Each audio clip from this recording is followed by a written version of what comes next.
समय पर हमें भगवान ने आलस्य दिया। किस लिए दिया? कि इस आलस्य में से, इस झंझट में से निकल के तू मेरा भजन करके दिखा, तभी उस 84 लाख योनियों से तुझे पार कर दूंगा। लेकिन सब सोने में समय बर्बाद कर देते हैं। नींद कितनी प्यारी लगती है,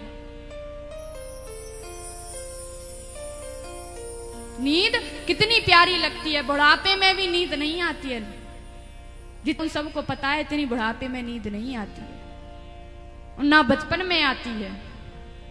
नींद आएगी तो एक जवानी में, आलस्य आएगा तो जवानी में। जब आप 9 यौवनों को प्राप्त हो जाओगे तब आपको इतना आलस्य आएगा,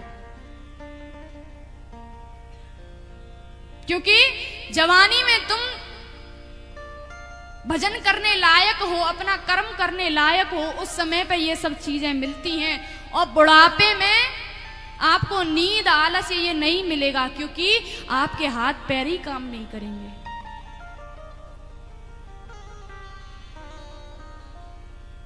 जब जीव जन्म लेता है तो परम ब्रह्म बिल्कुल शुद्ध बन करके आता है, और जैसे ही जन्म लिया माया में आसक्त हो गया।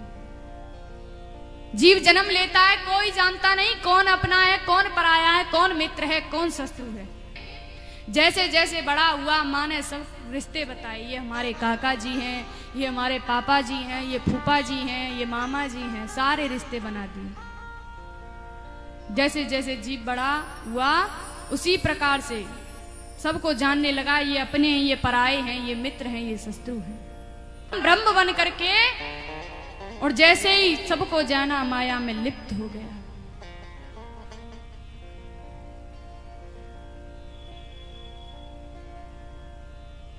तो भगवान ने कई ऐसी हमारे लिए कई चीज इस कलयुग में भेजी है भैया, कि अपने जीवन को सुधार लो। सबसे बुरा युग है ये कलयुग।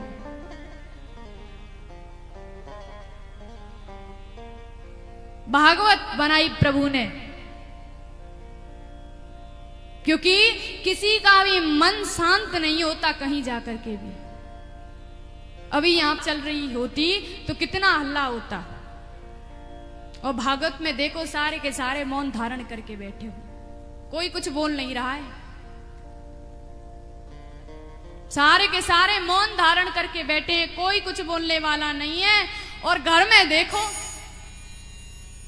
यहां इन्हें कितनी शांति प्राप्त हो रही है, और घर में किचकिचबाजी होती रहती है। सबके अलग अलग रूम बने होंगे, सब अपना अपना मोबाइल लेकर के बैठे हैं,